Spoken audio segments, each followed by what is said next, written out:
अपूर्वानंद को आमंत्रित करता हूं कि वो कृपया आए और डॉक्टर महावीर नरवाल समृद्धि व्याख्यान प्रस्तुत करें। बिना पुस्तक कैसा घर कैसा समाज, प्रोफेसर अपूर्वानंद।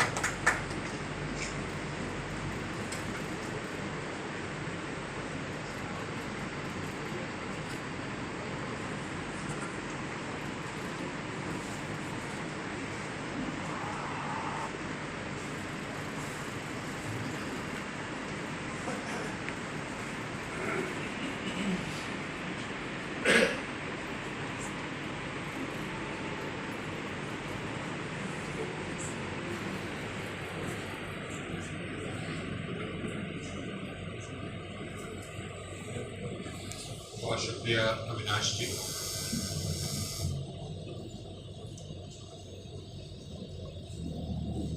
आज की इस सभा के अध्यक्ष डॉक्टर दहिया, डॉक्टर उद्गिल, हमारे मित्र दिनेश अब्रोल जी, शिषपाल और गीता पाल जी, और सभा में बैठे हुए मित्रों और साथियों,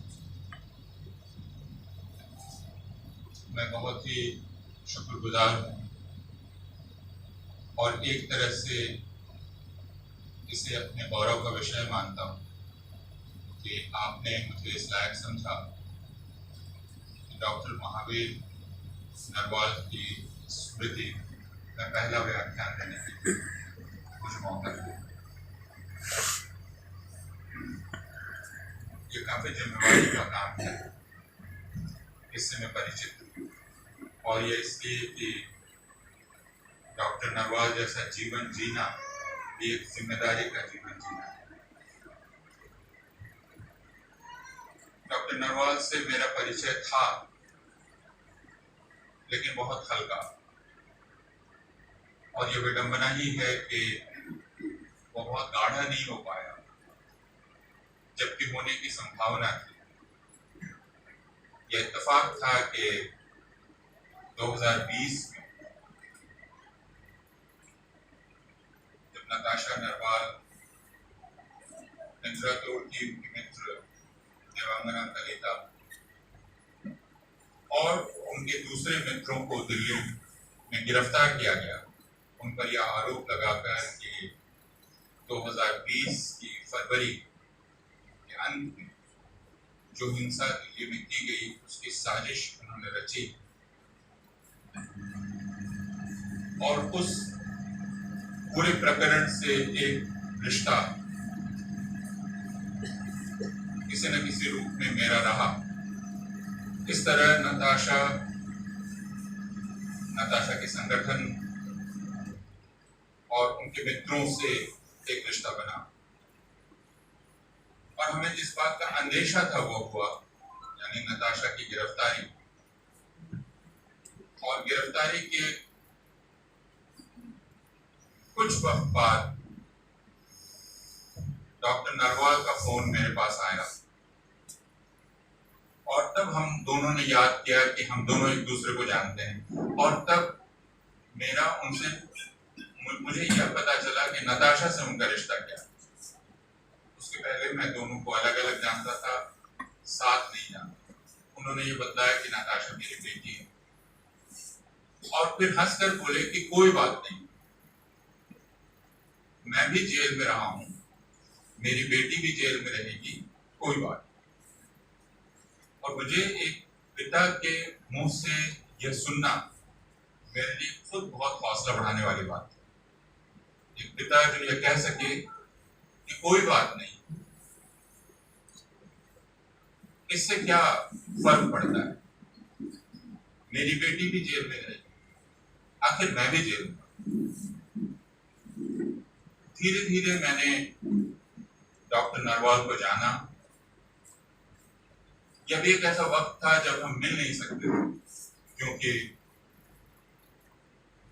कोरोना की महामारी के कारण आने जाने पर पाबंदी थी,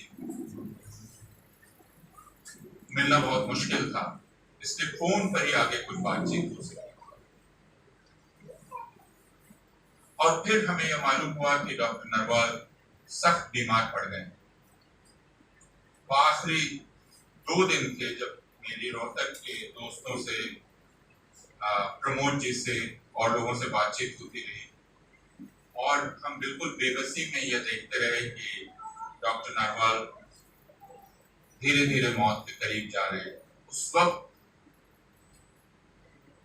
जिसे आप उम्मीद के खिलाफ उम्मीद रखना कहते हैं, वो हम कहते रहे कि किसी तरह डॉक्टर नरवाल को बचा लिया जा सकेगा और नताशा उनसे मिल सकेगी। ऐसा नहीं हुआ। और फिर मैंने डॉक्टर नरवाल के बारे में कुछ कायदे से जाना, उसके पहले नहीं, यह मैं कबूल करता हूं। और ये हम में से बहुत सारे लोगों की कमी है जो सामाजिक जीवन में एक दूसरे से मिलते रहते हैं, लेकिन एक दूसरे की जिंदगियों से, उनके संघर्ष से वाकिफ नहीं होते। हमारी आत्मीयता एक जगह जाकर सतही आत्मीयता रह जाती है, जिसमें हम जुलूसों में, मीटिंगों में तो मिलते हैं, धरनों पर तो मिलते हैं, लेकिन हम ये नहीं जानते हैं कि हम किस शख्सियत से मिल रहे हैं, किस व्यक्ति से मिल रहे हैं, वो किस जद्दोजहद से खुद गुजर रहा है। ये सब कुछ मैं कबूल करता हूँ कि यह हम जैसे लोगों की कमी है। और डॉक्टर नरवाल के जाने के बाद मुझे बहुत शिद्दत से यह एहसास हुआ कि हमें पहले और ज्यादा मिलना था, और ज्यादा बातचीत करनी थी, एक दूसरे को और ज्यादा जानना था। नताशा में जो ठहराव है, मुझे बाद में मालूम पड़ा कि उसका स्रोत क्या है, उस ठहराव का, उस धीरज का स्रोत क्या है। और एक नाइंसाफी, एक जुल्म को झेलने के बाद भी नताशा के लगातार मुस्कुराते रहने का रहस्य क्या है, ये जब मैंने डॉक्टर नरवाल के बारे में थोड़ा बहुत जाना, तब मुझे मालूम हुआ कि इसके पीछे की बात क्या है। मैं ये नहीं कहता कि हर किसी का जो गुण है वह उसके माता पिता से उसके पास आया है, फिर भी मैं ये कह सकता हूँ कि डॉक्टर नरवाल के का साथ संग जो नताशा को मिला, वह जो परवरिश थी, साथ रहने का जो तरीका था, तो जिंदगी जीने का एक तरीका भी नताशा ने अपने पिता डॉक्टर नरवाल से हासिल किया। मैं उनको याद करते हुए और आप सबके साथ साझा तौर पर याद करते हुए आज की बातचीत शुरू करता हूं। और ये बहुत उपयुक्त ही है कि उनकी स्मृति में हम जिस विषय पर बात करने जा रहे हैं वो किताबें हैं। किताब हमारी जिंदगी के साथ क्या करती है, किताब का इंसानी जिंदगी में किताब की क्या भूमिका है, किताब हमें बनाती है या हम किताब को बनाते हैं। ये ऐसे विषय हैं जिन पर किताबों के बनने के वक्त से इंसान ने विचार करना शुरू कर दिया। तो अगर देखें इंसानी समाज को और इंसानी समाज के इतिहास को और इंसान की परिभाषा करने की कोशिश करें, हमें बचपन में इंसान के बारे में यह बताया जाता था मनुष्य दूसरे प्राणियों से भिन्न इस प्रकार है। मैं नहीं जानता कि अब स्कूल में कैसे मनुष्य की परिभाषा की जाती है, लेकिन मनुष्य दूसरे प्राणियों से भिन्न इस प्रकार है कि वह सोच सकता है, यह कहा जाता है, विचार कर सकता है।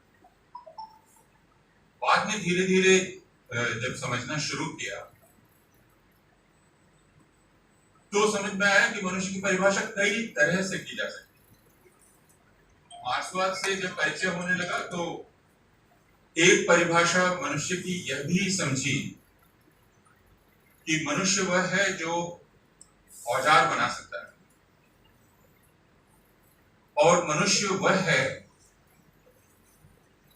और यह मार्क्स को पढ़ते हुए समझा कि वह जो करता है, जो काम करता है, क्योंकि काम तो सारे ही प्राणी करते हैं, चींटियां भी काम करती हैं, मधुमक्खियां भी काम करती हैं, बैल, गाय, शेर, गीदड़, सब के सब कुछ ना कुछ काम करते हैं।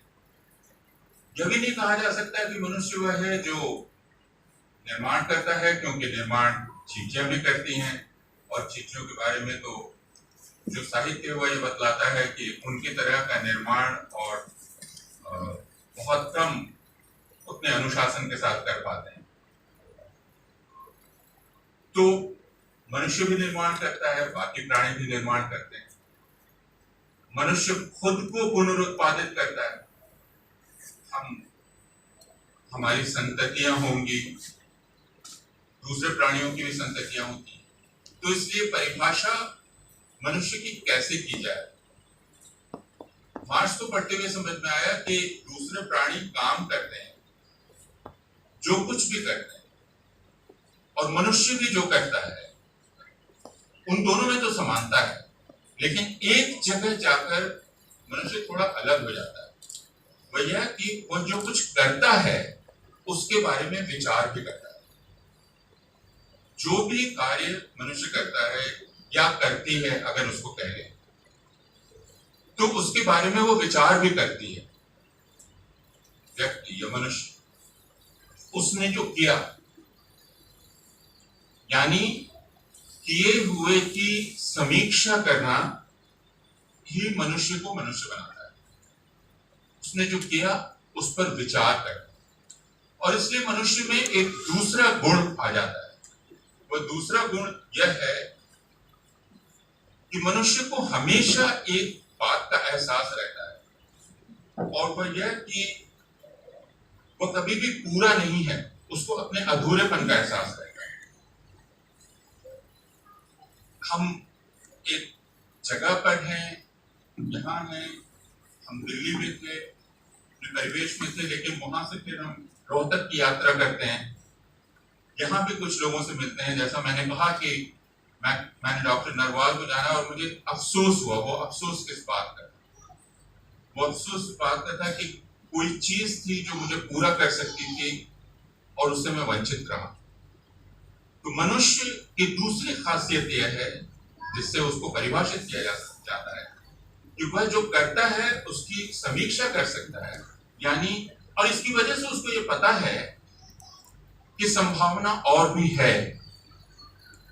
तो समीक्षा करते हुए ही उसे अपने अधूरेपन का एहसास होता है, यानी वह कभी भी पूरा नहीं है। उसकी जो जद्दोजहद है वह अपने अधूरेपन को खत्म करने की जद्दोजहद है। हम सारे लोग अपने अधूरेपन को खत्म करने की कोशिश करते रहते हैं, लेकिन उस क्रम में हम जो कुछ भी करते हैं उसके बाद भी हमें यह पता होता है कि यह अधूरापन कभी खत्म नहीं होगा। इसलिए मार्क्स का एक दूसरा वाक्य मुझे हमेशा याद रहता है, और उसको कई प्रकरणों में याद किया जा सकता है, जो अंग्रेजी में कुछ इस तरह है। उन्होंने जिसने भी तर्जुमा किया मार्क्स का इकोनॉमिक एंड फिलॉसफिकल मैन्युस्क्रिप्ट का, और उसके इस वाक्य का उसने लिखा, man is a suffering animal. मनुष्य एक ऐसा प्राणी है जो सफरिंग है, जिसे लगातार दुख। और ये सफरिंग क्यों है? ये सफरिंग शायद इसलिए है कि यह जो संघर्ष है उसका अपने अधूरेपन को खत्म करने का, उसको आखिरकार यह मालूम होता है कि यह संघर्ष कभी समाप्त नहीं हो सकता। यह एक हमेशा चलने वाला एक मुसलसल जंग है, एक मुसलसल जद्दोजहद है, जिसमें मैं अपने अधूरेपन को खत्म करना चाहता हूं, फिर भी मुझे मालूम होता है कि मैं अधूरा ही रहूंगा। इसमें खुशी भी है, इसमें वेदना भी है। कुछ लोग इसके चलते हिंसक हो सकते हैं, लेकिन कुछ लोगों में इसके चलते करुणा भी आ सकती है। यह सब कुछ इस पर निर्भर है कि हम अपने अधूरेपन को देखते कैसे हैं। कई लोग इस अधूरेपन को देखने के चलते यह कहते हैं कि मैं आपसे रिश्ता बनाना चाहता हूं, इससे अधूरापन दूर हो सकता है। लेकिन कोई जब आपसे रिश्ता बनाने की बात करे और कोई जब आपको अपने आप में मिला लेने की बात करे, दोनों में फर्क होता है। जब वो आपको खुद में मिला लेने की बात करे, इसका मतलब वो आपका वजूद खत्म कर देना चाहता है, और रिश्ता बनाने का मतलब है आपका वजूद बना रहेगा और मेरा वजूद भी बना रहेगा। इस क्रम में ही जिसे हम अधूरेपन से संघर्ष, अधूरेपन को समझने की कोशिश कह सकते हैं, इसके क्रम में ही मनुष्य की दूसरी परिभाषा की जा सकती है, मनुष्य की समाज की।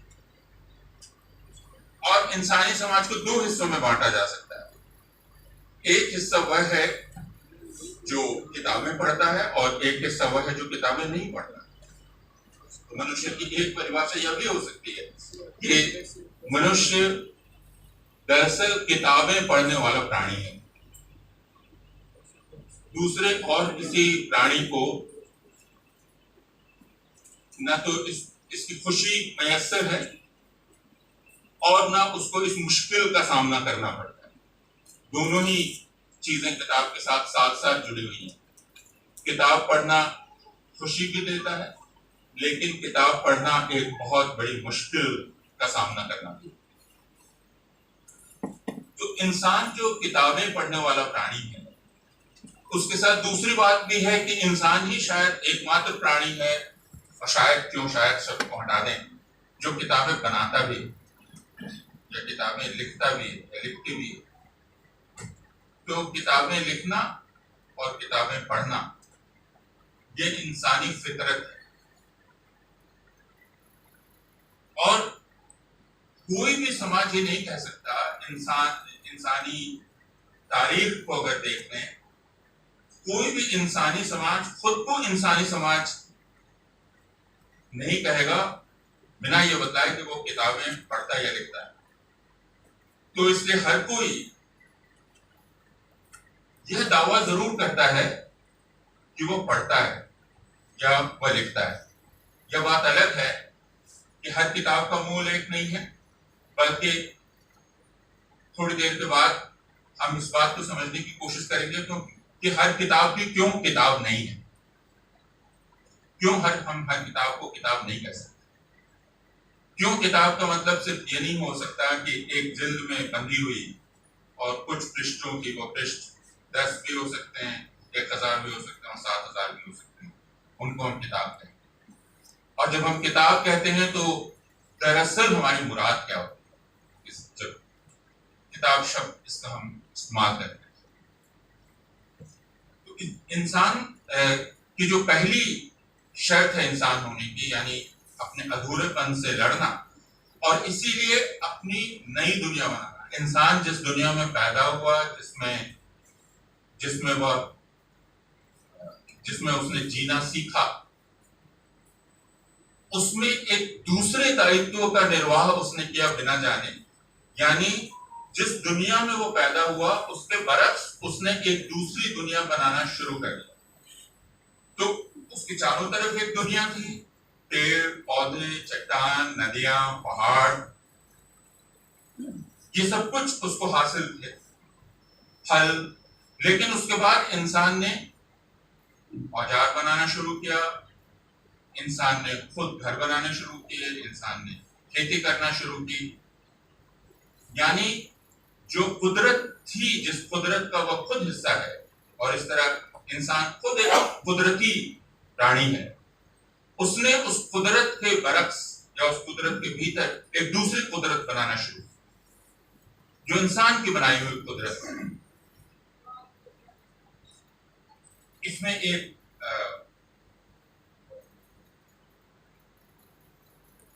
खतरा अहंकार का भी है कि कुदरत है और मैं भी एक कुदरत बना सकता हूं,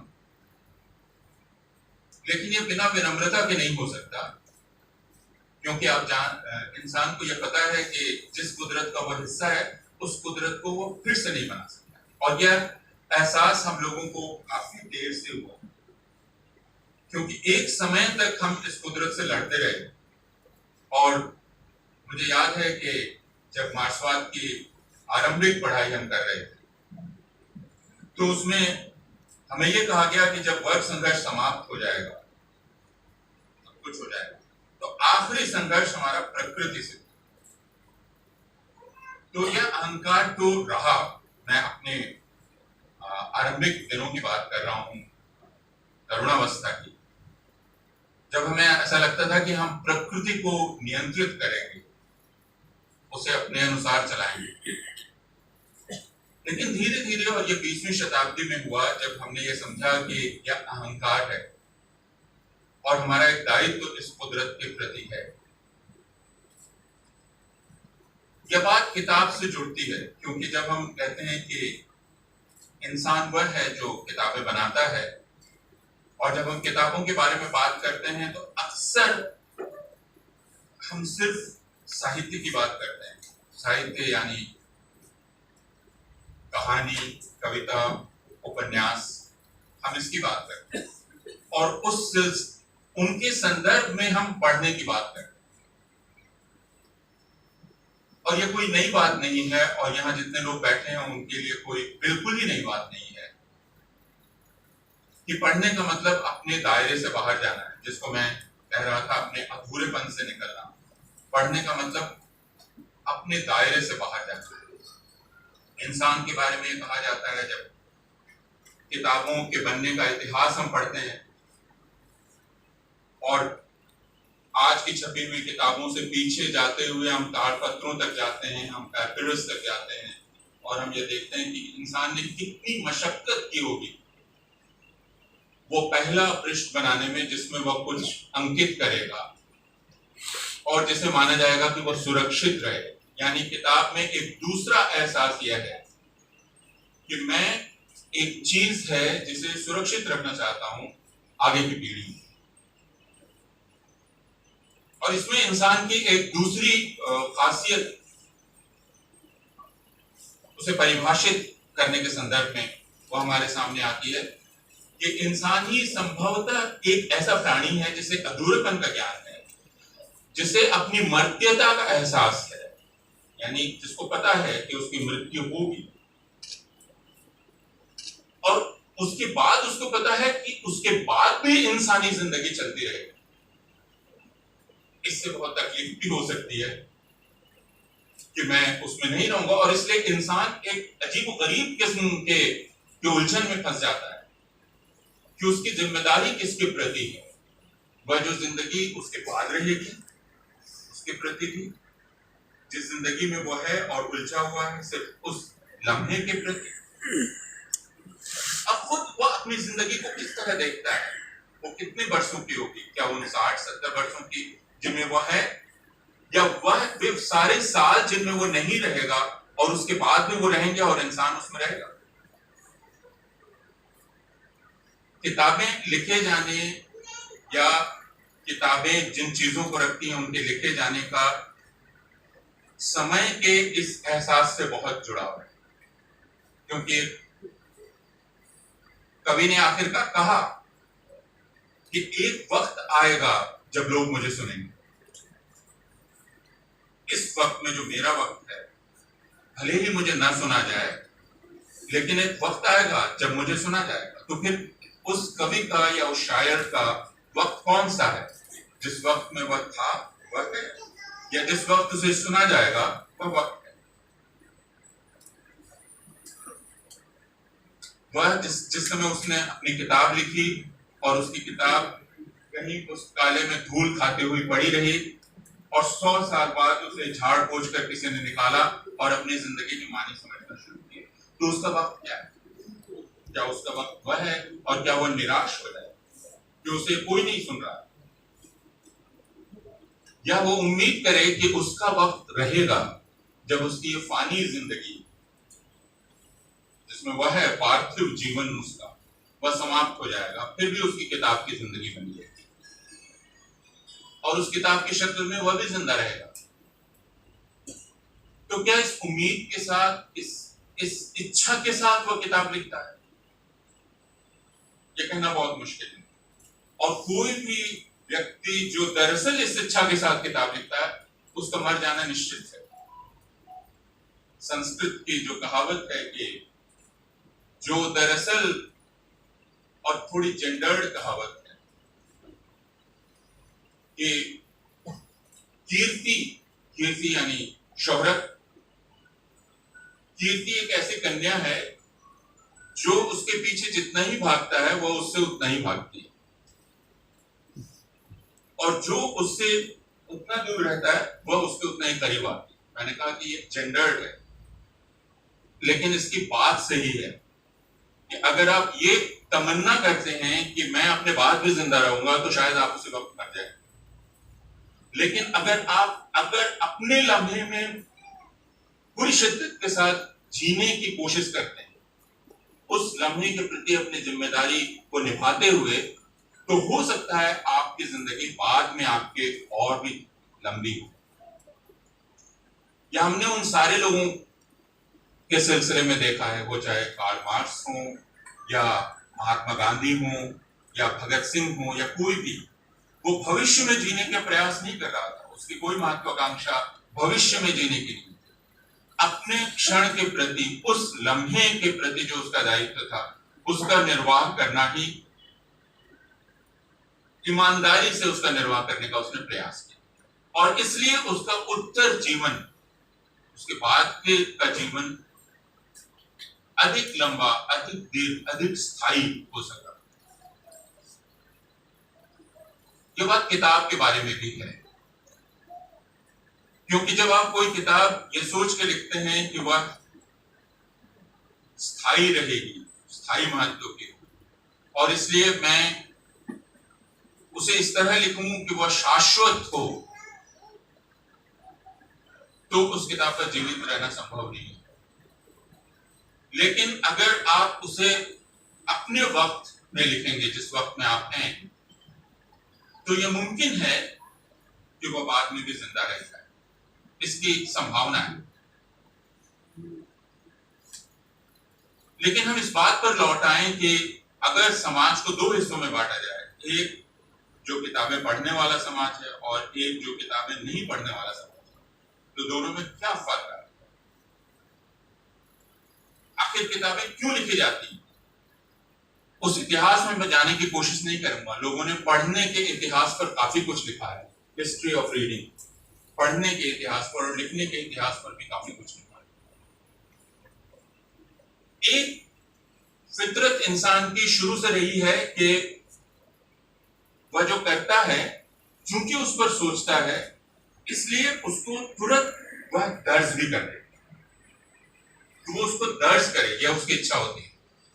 और जब किताबें नहीं थी और कागज नहीं था और ताड़पत्र नहीं थे, तब भी दर्ज करने की यह तमन्ना थी।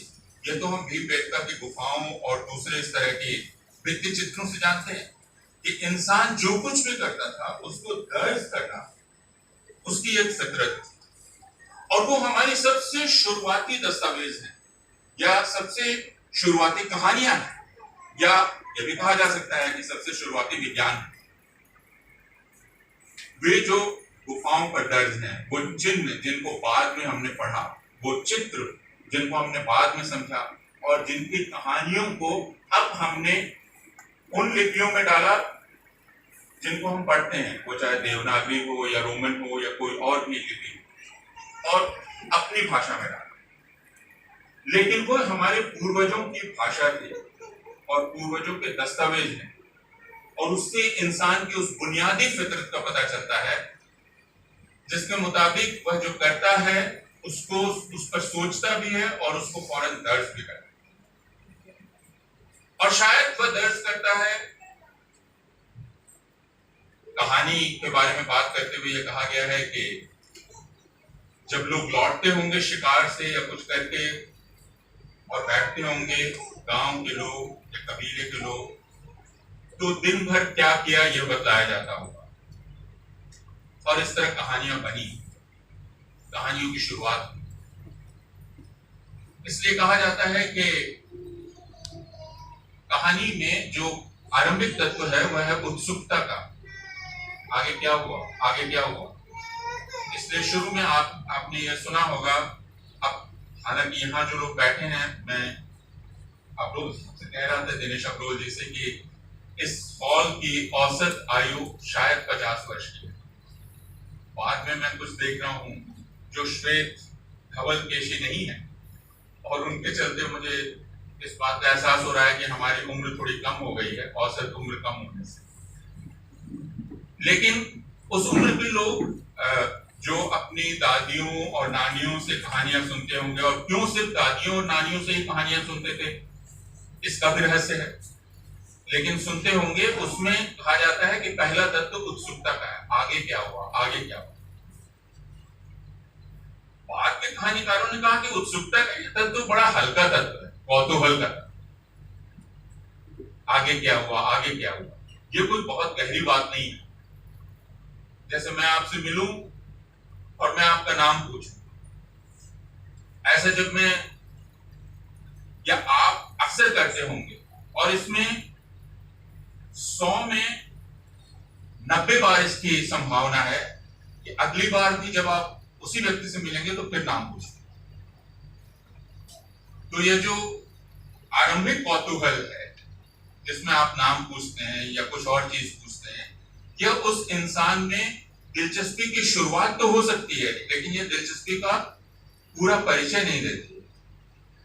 क्योंकि अगर आप नाम पूछकर आगे बढ़ जाते हैं तो इसका मतलब आपकी बहुत गहरी दिलचस्पी उसमें नहीं है। लेकिन किताब इस आरंभिक कौतूहल से आगे बढ़ती है, और किताब का बनना शुरू होता है जब जिंदगी के किसी नुक्ते में मेरी दिलचस्पी इस आरंभिक कौतूहल से आगे की हो, मैं उसमें कुछ ज्यादा गहरी दिलचस्पी लेता। अभी किसी वैज्ञानिक के बारे में हमारे रास्ते में बात हो रही थी जो हरियाणा गई हैं, और उन्होंने बताया कि कीटों में उनकी दिलचस्पी है। तो एक कीट का जीवन क्या होता है, हमारे लिए हमारे और आपके लिए कीट है, लेकिन जो कीट विशेषज्ञ है उसके लिए कीट एक पूरी जिंदगी है, उसका पूरा एक ब्रह्मांड है, और वो उसको उसमें समझने का प्रयास करता है, और इसलिए वो उस पर किताब लिख सकता है। हमारे लिए जो सिर्फ आंख के आगे से निकल जाने वाली चीज है, उस कीट विशेषज्ञ के लिए उसमें एक पूरा जीवन या पूरा ब्रह्मांड है। और इसलिए कोई पूरी जिंदगी एक मच्छर पे काम करते हुए गुजार सकता है, किसी एक विशेष कीट पर काम करते हुए गुजार सकता है, या कुछ बीजों पर काम करते हुए गुजार सकता है। तो हमारे आपके लिए हो सकता है बीज हों, लेकिन जो बीजों में दिलचस्पी लेने वाले लोग हैं, डॉक्टर नरवाल जैसे लोग, उनके लिए हर बीज का अपना एक जीवन होगा, उसका पूरा एक जीवन चक्र होगा जिसमें वो रुचि लेंगे, और तब वे किताब लिख सकते। जिसका मतलब यह है कि किताब उस सतही आरंभिक कौतूहल से आगे बढ़कर किसी और की जिंदगी में प्रवेश करने और उसमें वास्तविक असली दिलचस्पी लेने और उसके साथ रिश्ता बनाने की कोशिश। उसके बिना किताब नहीं लिखी जा सकती। आप एक सफा तो लिख सकते हैं, 2 सफे लिख सकते हैं, कुछ लफ्ज लिख सकते हैं, लेकिन पूरी किताब नहीं लिख सकते। पूरी किताब लिखने के लिए आपको उसमें गर्क होना होगा, उसकी जिंदगी एक रिश्ता बनाना होगा जो पूरी जिंदगी का रिश्ता है। और खुद वह विषय, जिस विषय को आप अपनी किताब का विषय बनाते हैं, वह एक तरह से आपको भी साथ साथ बदलता रहेगा। उसके साथ आपके जीवन का भाग्य भी जुड़ जा सकता है। अगर यह रिश्ता नहीं बनता है तो किताब नहीं लिखी जा सकती। लोग कहते हैं कि शेक्सपियर ने इतने पात्रों को सृजित किया, वह जरूर किया, लेकिन उन पात्रों ने भी शेक्सपियर को कई बार सृजित किया हो, या प्रेमचंद को, या सुभद्रा कुमारी चौहान, या किसी और लेखक, सादत हसन मंटो। तो यह जो असली दिलचस्पी किसी और जिंदगी में लेने का मसला है, अगर वह नहीं है तो किताब का लिखा जाना मुमकिन नहीं है। और किताब इस दिलचस्पी की वजह से लिखी जाती है, और इससे इंसान के एक दूसरे गुण का पता चलता है, वो यह कि और वह उसकी बुनियादी उस मुश्किल से पैदा होता है जिसमें उसको अपने अधूरेपन का पता है। वो यह कि खुद में वो मुकम्मल नहीं है, उसे कोई और चाहिए, कोई दूसरा चाहिए खुद को मुकम्मल करने के लिए। लेकिन उस दूसरे का अस्तित्व, उस दूसरे का वजूद पूरी तरह से बना होना चाहिए और उस दूसरे से उसका एक रिश्ता होना चाहिए। और यह रिश्ता एक तनाव भरा रिश्ता होगा। जो आप में से जो लोग इंजीनियरिंग के जानकार हैं, उनको पता है कि यह पूरा मकान टिक नहीं सकता है अगर इसमें तनाव ना हो। यानी जो इंजीनियर्स हैं वो आखिरकार टेंशन पैदा करते हैं। अगर इसमें से टेंशन या तनाव खत्म कर दिया जाए तो ये पूरी छत ही गिर जाए, ये पूरा भवन गिर जाए। तो उस तनाव को कैसे बनाकर रखा जाए, या भवन निर्माण करने में, किसी भी इमारत को बनाने में एक बुनियादी शर्त होती है। और यही चीज किताब लिखने वाला करता है कि वह उस तनाव को बनाकर रखता है। ना तो पाठक खत्म होता है, ना पात्र खत्म होता है। इसलिए पात्रों को समझना एक चुनौती है किसी भी पाठक के लिए। अगर ऐसा लेखक हो जिसका पात्र बहुत आसानी से हमारी समझ में आ जाए तो वह अच्छा लेखक नहीं। एक अच्छा लेखक वह है जो एक ऐसे पात्र की या एक ऐसी जीवन स्थिति की का सृजन करता है जिस जीवन स्थिति को समझने में और जिस पात्र को समझने में हमें काफी परिश्रम करना पड़ता है। तब तो हमें कोई एक नया तजुर्बा हासिल होता है, वरना वह लेखक आपको आनंद दे सकता है जैसे बहुत सारे लेखक देते हैं, आपका वक्त उसमें गुजर जा सकता है, लेकिन आपको एक दूसरी जिंदगी हासिल नहीं होती। तो ये किताब की एक बुनियादी शर्त है कि वह हमें और आपको एक दूसरी जिंदगी में ले जाती है, किसी दूसरे से रिश्ता बनाने में हमारी मदद करती है। और यह बात बहुतों ने पहले लिखी है, ये कोई नई बात नहीं है कि किताबों की भूमिका ही इंसानी जीवन में यह है कि हम जो नहीं कर सकते हैं, किताबें उन सब चीजों से परिचय कराने में हमारी सहायता करें।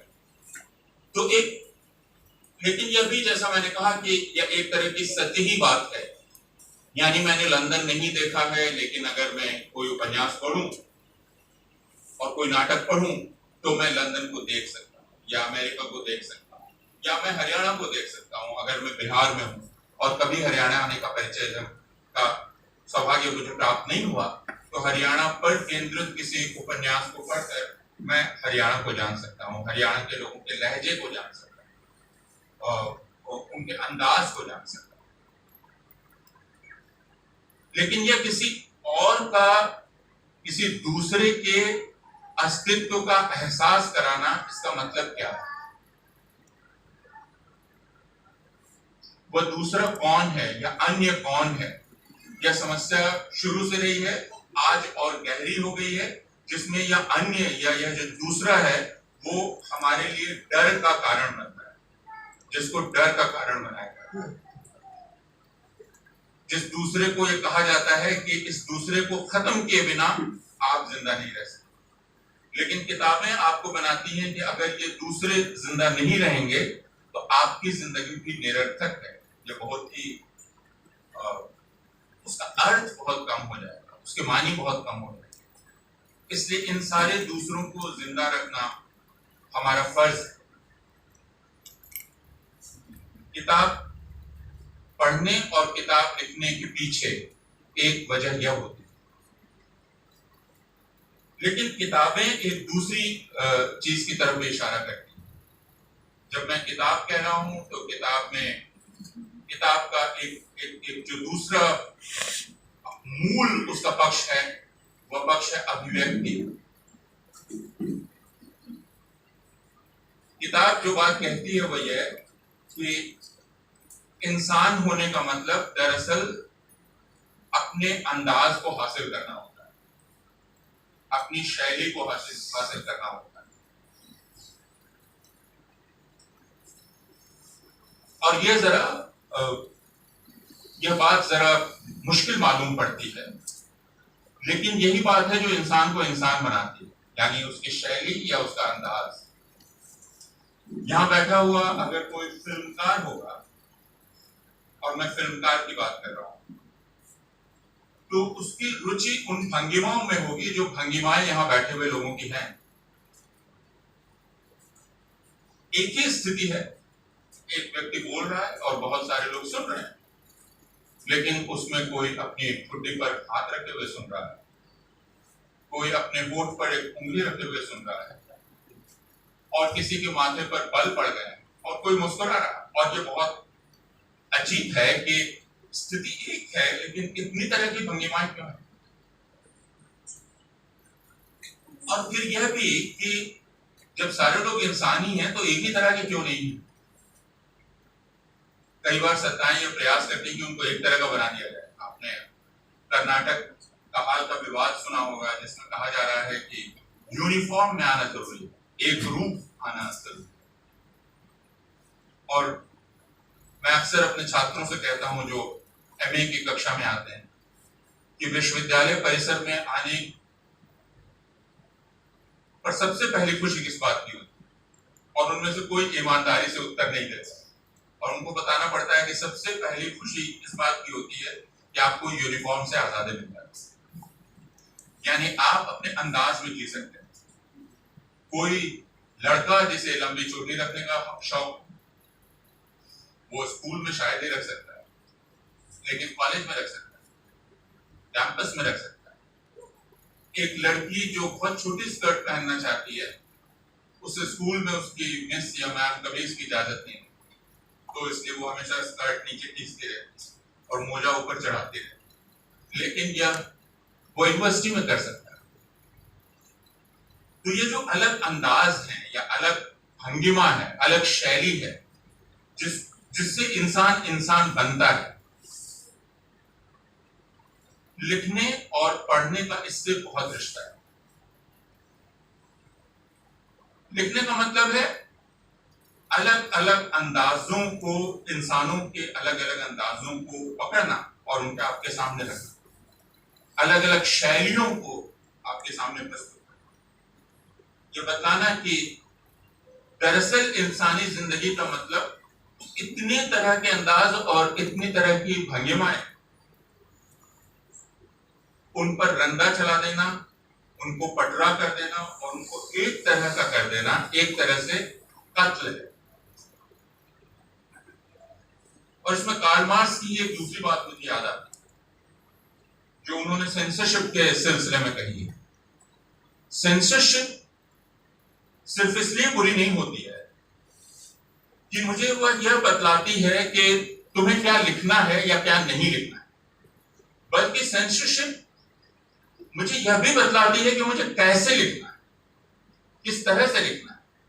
और ये जो किस तरह से लिखना है या किस तरह से नहीं लिखना है, यह मेरे लिए ज्यादा पीड़ादायक है, क्योंकि इसका मतलब वह मुझसे मेरा अंदाज छीन लेते, मेरी शायरी छीन लेते। इसलिए सेंसरशिप से अगर ऐतराज है तो इस वजह से है कि वह मुझसे न सिर्फ मेरी बात छीनती है बल्कि मेरा अंदाज भी छीन लेती है। और जब आप किसी से किसी का अंदाज छीन लें तो एक तरह से उसको खत्म कर दें। तो किताबें दरअसल इस अंदाज को सामने रखें जो गालिब ने कहा। गालिब का है अंदाज बयां और सुखनवर तो पहले भी हुई, लेकिन अंदाज बयां और है गालिब का। गालिब क्यों गालिब है? उस वजह से नहीं कि गालिब ने यह कहा है, बल्कि गालिब का अंदाज बयां और है।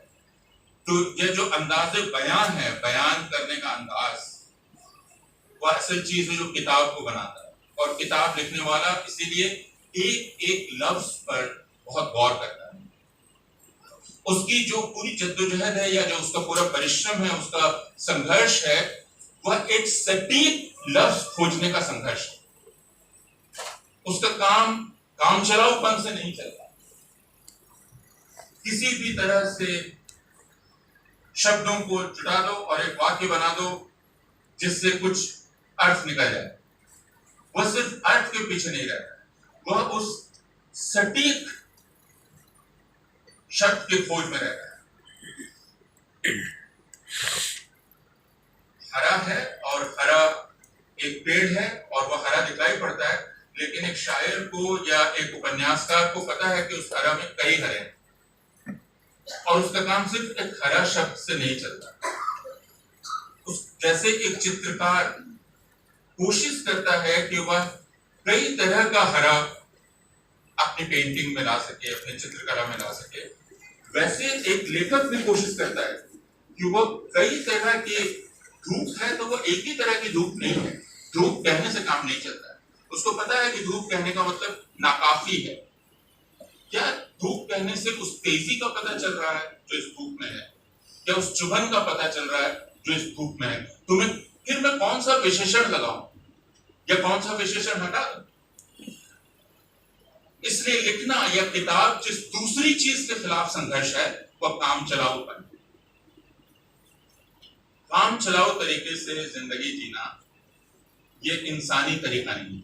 हम काम चलाऊ तरीके से हम जिंदगी को उसकी सटीकता में, निश्चितता में और सलीके में जीना चाहते हैं। इसलिए जब मैं महावीर नरवाल पर जब कारवाने मोहब्बत में फिल्म बनाई तो मैं उनके उठने बैठने, खीरा काटने और पानी पीने के अंदाज को भी देख रहा था जिसमें एक सलीका था। तो आप ये कह सकते हैं कि उन्होंने अपनी जिंदगी को एक किताब की तरह बनाया जिसमें सावधानी है, निश्चितता है और उसको एक दूसरे ढंग से हम समझ सकते हैं। और कई बार मैं जब किताब देखता हूँ, कोई भी किताब, तो मुझे हमेशा वह रंगमंच की तरह लगता है। तो इस मंच पर तो हम बैठे हुए हैं लेकिन यह रंगमंच नहीं है। लेकिन जो हमारी गायन मंडली थी वह और उसके दोस्त अगर दूसरी भूमिका में यहाँ आ जाए तो इसे रंगमंच में बदल सकते। और तब अगर दिनेश अब्रोल को, मैं उनकी खुसूसियत नहीं जानता, हो सकता है उनको हो, लेकिन या अपूर्वानंद को आप उस दृश्य में खड़ा करते हैं जो दृश्य उन्होंने पेश किया है, तो ये जो मैं हाथ इस तरह चला रहा हूँ मुझे पता है मैं नहीं चला, क्योंकि रंगमंच पर हाथ का संचालन और रंगमंच पर चलना साधारण जिंदगी के चलने से अलग होता है। और इसीलिए जितनी आसानी से हमारे हाथ पांव दूसरी जगह चलते हैं, मंच पर चढ़ते ही वो जम जाते हैं। और यही बात लिखने के साथ, किताब लिखने के साथ, कि आप हो सकता है शब्दों की छड़ी लगा दें, लेकिन जब आपको किताब लिखना हो तो फिर आप एक जिम्मेदारी से बन जाते हैं। और ये इसलिए बहुत जरूरी है किताब कि इस गुण पर विचार करना जिसको मैंने कहा सटीकता, निश्चितता की खोज। और दरअसल एक संघर्ष, उस शब्द को खोजने का संघर्ष, और उसका हमारी जिंदगी से या जनतंत्र से क्या रिश्ता है, यह मेरी समझ में तब आया जब मैंने जो पहला भारत का सेकेंडरी एजुकेशन कमीशन था जिसकी अध्यक्षता प्रोफेसर मुदलियार ने की थी, और यहाँ बैठे हुए कई लोग उस रिपोर्ट से परिचित होंगे जो प्रोफेसर मुदलियार की रिपोर्ट। उस रिपोर्ट का एक हिस्सा है भाषा शिक्षण, और उसमें जिस एक पैराग्राफ पर मेरी निगाह टिक गई वो बहुत दिलचस्प है। प्रोफेसर मुदलियार ने कहा जनतंत्र के लिए भाषा शिक्षण बहुत ही महत्वपूर्ण है। क्यों महत्वपूर्ण है? क्योंकि जनतंत्र का पूरा कारोबार भाषा से चलता है, और जनतंत्र में इस बात का खतरा है कि कोई लफ्फाज आकर भाषा के जरिए ही आपके सोचने की ताकत को कुंद कर खत्म कर। भाषा शिक्षण का पूरा दायित्व आपके सोचने समझने की इस ताकत को जिंदा रखना है। उन्होंने लिखा कि दरअसल भाषा शिक्षण का उद्देश्य है भूसे को दाने से अलग करने की ताकत करना। क्या भूसा है और क्या दाना है। अब मैं उस बहस में नहीं जा रहा हूं कि भूसे में भी पोषण क्षमता होती है। उन्होंने जो कहा उसके मानी हम समझ रहे हैं। तो लफ्फाजी को समझना और लफ्फाजी से खुद को बचाए रखना। अगर आप लफ्फाजी से खुद को नहीं बचाए रखेंगे तो उस हालत में पहुंच जाएंगे जिसमें हिंदुस्तान अभी है। यह मुदलियार ने आज से तकरीबन 70 साल पहले कहा। हंस सकते हो क्योंकि जमहूरियत का सारा कारोबार जुबान से चल रहा है। भाषा से चलता है। भाषा सम्मोहित भी करती है। जब वो सम्मोहित करने लगे तो तुरंत उस जादू को तोड़ने की कोशिश करो, वरना तुम सो जाओ। और यह हुआ 7 साल पहले, 8 साल पहले हिंदुस्तान के साथ। और वह जग पाएगा कि नहीं, ये इस बात पर निर्भर है कि हम भाषा का कैसे इस्तेमाल करें। और इसीलिए जिसको मैं किताब लिखना कहता हूं या किताब कहता हूं, वह दरअसल भाषा के इस बुनियादी जिम्मेदारी से जुड़ी, जिसमें वह भाषा में सटीक शब्द की खोज करना चाहती है और वह लफाजी से आपको बचाना चाहती है। इसलिए वह भाषा का घटाटोप पैदा करके, शब्दों का घटाटोप पैदा करके वह आपको सम्मोहित नहीं करना चाहती। यह किताब का इंसानी जिंदगी को मानी देने या उसको जनतांत्रिक बनाए रखने में योगदान है। इसलिए किताब लिखना मुश्किल है। किताबें ढेर सारी हैं, बिकती हैं, लेकिन सबको सही मायने में किताब कहना बहुत मुश्किल होता है। और इसीलिए जब लेखक कहा जाता है तो वह लेखक सिर्फ उपन्यासकार नहीं है, वह लेखक सिर्फ कवि नहीं है, वह लेखक सिर्फ निबंधकार नहीं है, बल्कि एक वैज्ञानिक भी लेखक है, एक इतिहासकार भी लेखक है। आप एक अच्छे वैज्ञानिक को जब देखेंगे, और मैं अक्सर जब प्रोफेसर यशपाल को सुनता था तो मुझे लगता था कि उनसे उम्दा जुबान का इस्तेमाल करने वाला लेखकों में भी बहुत है।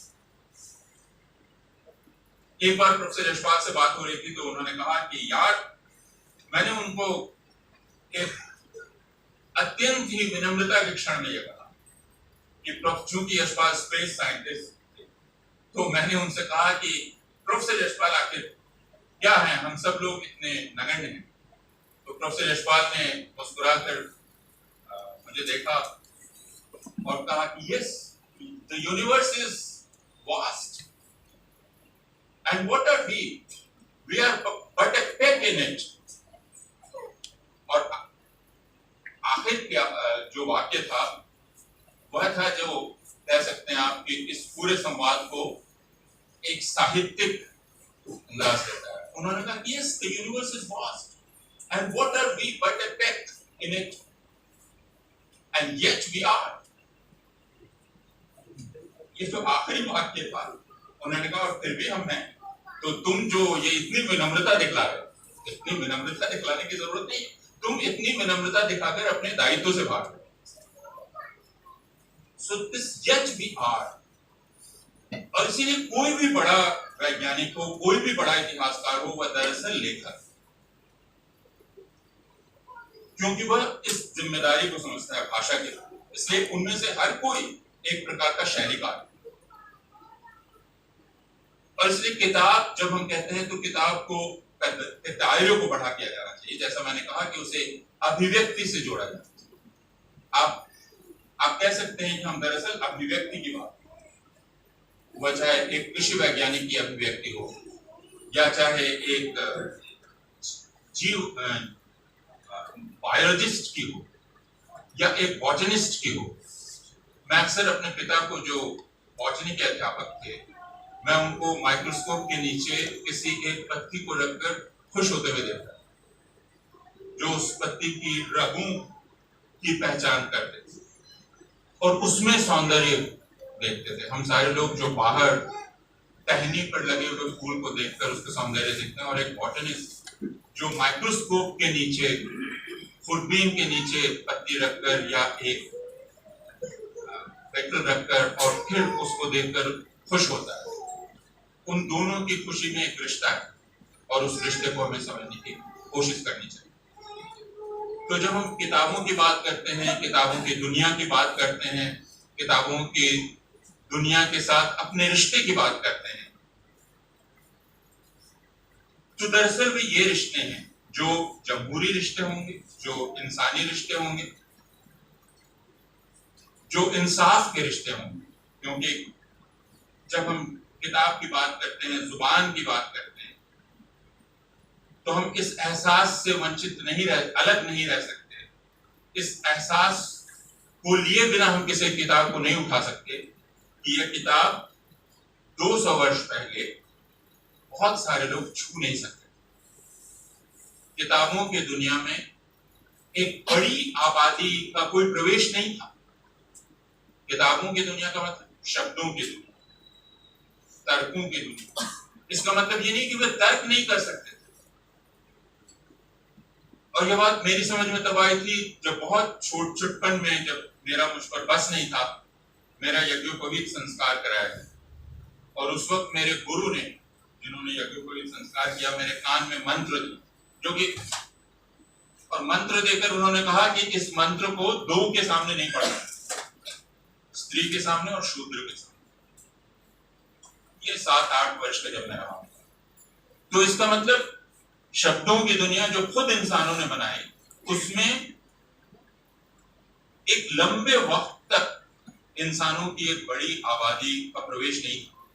तो किताब, जिसको हम संस्कृति की बुनियाद कहते हैं या संस्कृति की दीवार की ईंट कहते हैं, दरअसल हजारी प्रसाद द्विवेदी के शब्दों को अगर याद करें तो संस्कृति का वो महल जो खड़ा हुआ है, जो इतना भव्य दिखाई पड़ता है, जिसकी सुंदरता पर हम मुग्ध होते हैं, उस संस्कृति के महल की नींव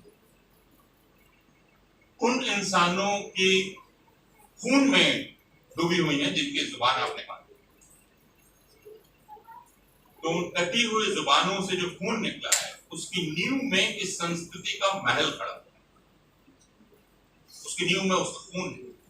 इस अन्याय के एहसास के साथ ही कोई नई किताब लिखी जा सकती। अगर इस तारीखी नाइंसाफी को हम नहीं जानते, अगर हमें याद नहीं रहती है कोई भी एक लफ्ज लिखने के पहले, तो हमारा दायित्व, जैसा मैंने कहा कि मनुष्य ही एकमात्र प्राणी है जिसको अपनी मौत का पता है और मौत के आगे की जिंदगी का पता है जो उसके बिना होगी, और इसलिए उसको दुखी रहना लाजमी है। मनुष्य ही एक दूसरा प्राणी है जिसको अपने अतीत का भी पता है, और इसलिए वो दोहरे तरीके से जिम्मेदारी महसूस करता है। अपने अतीत के प्रति भी जिम्मेदारी महसूस करता है और भविष्य के प्रति भी अपनी जिम्मेदारी महसूस करता है। इसलिए ठीक है कि उस नाइंसाफी में उसका जाती तौर पर कोई हाथ नहीं है, लेकिन वो ये नहीं कह सकता कि उसके प्रति कोई जिम्मेदारी नहीं।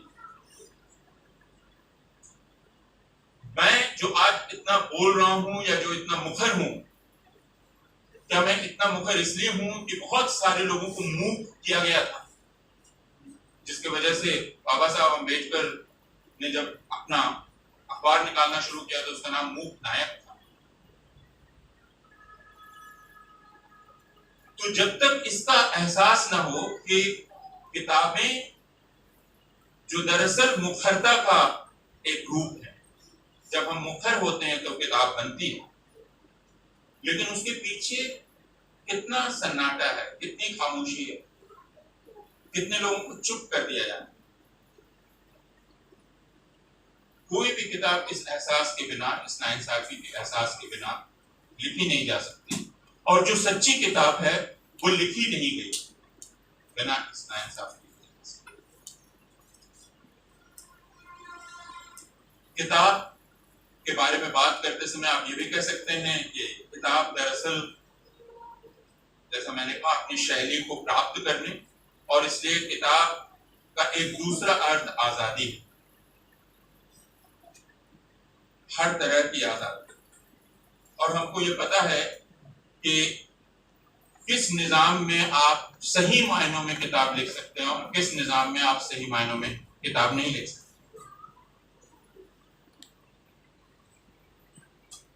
विक्टर सर्च, जो कि एक क्रांतिकारी थे, समाजवादी, और जो स्टालिन के समय लंबे वक्त तक जेल में डाले गए, विक्टर सर्च ने बाद में जब अपनी किताब लिखी तो उन्होंने लिखा कि यह बहुत विडंबना की बात कि जिस वक्त रविंद्रनाथ ठाकुर सोवियत यूनियन आए हुए थे और जिस जगह उनका सम्मान हो रहा था, ठीक उसके नीचे स्टालिन की खुफिया एजेंसी का जो यंत्रणा गृह था, उस यंत्रणा गृह में हम लोगों को यंत्रणा दी गई।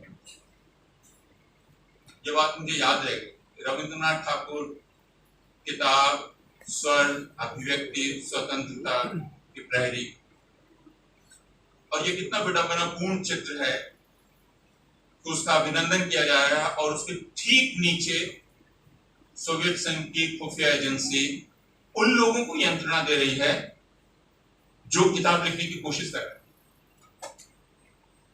चाहे वो रिसर्च हो या बाइबल हो या सोल्जेनित्सिन हो या दूसरे लोग हों, तमाम। और वैसे ही एक दूसरी किताब मैंने पढ़ी, रीडिंग लोलिता इन तेहरान। तेहरान में लोलिता को पढ़ना, लोलिता यानी उपन्यास। और उस लेखिका ने लिखा है कि अयतुल्लाह ख़ुमैनी के क्रांति के बाद, इस्लामी क्रांति के बाद, ईरान के विश्वविद्यालयों में उपन्यास पढ़ना एक खुफिया गतिविधि हो गया। इसलिए उन्होंने दरअसल अपने साहित्य के छात्रों की भूमिगत कक्षाएं लेना शुरू, जिसमें वे आगे उपन्यास पढ़ सकते। और ये पूरी किताब, ये उपन्यास नहीं है, नॉन फिक्शन है, इसे आप जरूर पढ़िए, रीडिंग लोलिता इन तेहरान। और क्यों लोग अपनी जान को जोखिम में डालकर उपन्यास पढ़ना चाहते। रीडिंग लोलिता इन तेहरान एक तरह का रहस्य रोमांच भरा उपन्यास है, जिसमें लोग अपनी जान को जोखिम में डालते हैं क्योंकि वे उपन्यास पढ़ना चाहते हैं। तो असली लेखक या असली पाठक वह है जो अपनी जान को दांव पे लगा सके पढ़ने के लिए, ये जानते हुए कि वह गिरफ्तार हो जा सकता है एक किताब अगर उसके हाथ में हुई। अगर कोई किताब उसके हाथ पकड़ी गई, किसी किताब को पढ़ते हुए देखा गया या कोई किताब उसके नाम से शाया, इसलिए किताबें खतरे का बायस भी हैं, हमें और आपको खतरे में डाल सकती हैं। लेकिन जो किताबों का आशिक होता है, जैसे आशिक होते हैं जो आशिकों से मिलने के लिए न जाने कितनी दुश्वारियां झेलते हैं और जान को भी खतरे में डाल देते हैं, वैसे किताबों से असली आशिकी वही है जिसमें आप उसके लिए अपनी जान को खतरे में डाल सकते हैं। और एक समाज की पहचान इस बात से होती है कि उस समाज में किताबों को लेकर जोखिम उठाने की क्षमता कितनी ज्यादा है। आज के भारतवर्ष या आज के हिंदुस्तान के संदर्भ में इस बात पर अलग से जोर डालने की जरूरत नहीं होनी चाहिए। कुछ दिन पहले आपने यह खबर पढ़ी होगी कि बड़ौदा में सयाजीराव यूनिवर्सिटी में फाइन आर्ट्स फैकल्टी में पर हमला हुआ।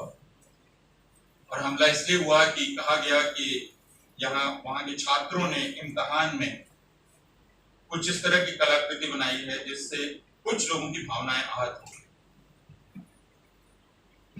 और उसके बाद उस छात्र को निकाल दिया गया यूनिवर्सिटी से और डीन पर, डेप्यूटी डीन पर और वहां के अध्यापकों पर जांच बिठा दी गई। यह आपने सुना होगा। यह बात तो आपने सुनी ही होगी कि दिल्ली विश्वविद्यालय में आज से तकरीबन 10 साल पहले A.K. रामानुजन का निबंध 300 रामायण, 300 रामायण, उसको निकाल दिया गया पाठ्य सूची से, क्योंकि उससे कुछ लोगों की भावनाएं आहत हो रही है। यह आपने सुना होगा। और यह तो आपके हरियाणा की ही बात है जो मैं आपको याद दिलाना चाहता हूँ। कुछ वर्ष पहले महेंद्रगढ़ में जो केंद्रीय विश्वविद्यालय है, वहां अंग्रेजी विभाग की एक अध्यापिका स्नेहसदा को इसलिए प्रताड़ित किया गया कि उसने महाश्वेता देवी की कहानी द्रौपदी पर एक नाटक मंचित किया था। तो किताब सुरक्षित नहीं है। किताब लिखना बहुत रोमांटिक लगता है, किताब छपवाना बहुत रोमांटिक लगता है, उससे इनाम मिलता है। लेकिन अक्सर जिसने किताब को नहीं लिखा उसने अगर किताब को पढ़ा तो भी उसे उसकी सजा मिलती है, जैसे स्नेहसता को मिलती है कि उसने महाश्वेता देवी, जिन्होंने बांग्ला में वो कहानी लिखी, जिसको अंग्रेजी में स्नेहसता ने पढ़ा होगा, और जिस कहानी को उसने नाटक में बदला। तो किताब का मतलब इतनी तरह की सफर है। आप एक जुबान से दूसरी जुबान में जाते हैं, एक रूप से दूसरे रूप में जाते हैं। एक जो कहानी का रूप है, यानी बांग्ला, अंग्रेजी और नाटक, तो आप 3 रूपों में यात्रा कर रहे हैं, और उसके बाद आपको सजा। ये किसको पता था कि 30 साल पहले या 40 साल पहले लिखी हुई महाश्वेता देवी की कहानी को एक 27-28 साल की अंग्रेजी की अध्यापिका हरियाणा की अचानक अपने लिए महत्वपूर्ण मानी, और उसके चलते उसे इतनी बड़ी सजा भुगतनी पड़ी। तो किताबों का सफर कुछ इस किस्म का होता है, और उसके नतीजे उनको भोगने पड़ते हैं जिनका उस किताब को लिखने से कोई रिश्ता नहीं रहा, लेकिन जिन्होंने उस किताब में कुछ मानी खोजने की कोशिश की। इसलिए किताबें अपनी एक पूरी जिंदगी, अपना एक वक्त काटती, और कोई समाज जिंदा तब तक रहता है जब तक वह किताबों की जिंदगी से अपनी जिंदगी काटता है। एक अच्छा समाज वही है जो किताबों की जिंदगी से अपनी जिंदगी को गढ़ सके। हमारी जिंदगी के उसूल क्या है? जब हम अपने जीवन को देखते हैं, तो क्या हम अपने जीवन के उसूल प्रेमचंद की किताबों से हासिल करते हैं, शेक्सपियर के नाटकों की त्रासदी से हासिल करते हैं, उनके नैतिक दुविधाओं से अपने बारे में फैसला करते हैं, क्या हम मंटो की कहानियों को पढ़ते हैं या कृष्ण सूक्ति की, क्या हम वाल्मीकि की रामायण पढ़ते हैं या कुछ और वहां से अपनी जिंदगी को गढ़ने की कोशिश करते हैं या नहीं? यह एक सवाल है। इसलिए जो समाज ऐसा समाज नहीं है कि वह अपनी जिंदगी की तुलना किताबों की जिंदगी से करने की ताकत रख सके, यानी वह यह देख सके कि क्या हम इन किताबों के लायक हैं। इसलिए जिन्हें बड़ी शख्सियतें कहा जाता है, और यहाँ मैं अपनी बात खत्म करता हूं, वो सारी शख्सियतें अपनी जिंदगी को एक किताब की तरह बनाने की कोशिश करती। आप कह सकते हैं उनकी जिंदगी तो साहब जैसे एक किताब, जैसे गांधी का जीवन, जैसे मार्क्स का जीवन, जैसे सरोजिनी नायडू का जीवन, जैसे पंडिता रमाबाई का जीवन या सावित्रीबाई फुले का जीवन। ये सारी जिंदगियां अपने आप में एक किताब है। एक स्तर पर डॉक्टर महावीर नरवाल का जीवन, और हमारे आपके बीच से ऐसे बहुत सारे लोग जिनके जीवन को आप ईर्ष्या से देखते हैं, क्योंकि वो जीवन किताबों में बदल जाता है। और हम बहुत सारे लोग चाहते रहते हैं, लेकिन हम किताब नहीं बन पाते। लेकिन किताबों में बदल जाना और बात है, और किताबी हो जाना और बात है। जो ताजिंदगी किताबी रहता है वह खुद कभी किताब नहीं लिख सकता। अगर आपको किताब लिखना है तो किताब के बाहर जाना होगा, और यही एक चुनौती है कि हम किताबों की दुनिया में रहें और किताबों की दुनिया की रोशनी से बाहर की जिंदगी को देख सकें, और खुद हमारी अपनी एक निगाह भी बन सके। मैं ये मानता हूं कि डॉक्टर महावीर नरवाल ये निगाह थी, और मैं ये मानता हूं कि नताशा ने भले ही अपने पिता की निगाह की रोशनी में जिंदगी शुरू की, लेकिन नताशा की निगाह उसकी अपनी निगाह है। और हम सब की जद्दोजहद, हर किसी के पास उसकी अपनी निगाह के महफूज रखने की जद्दोजहद। हम एक निगाह नहीं चाहते। जितनी किताबें हैं उतनी निगाहें, और हमें ढेर और ढेर और ढेर सारी और नई नई नई निगाहें चाहिए। बहुत शुक्रिया।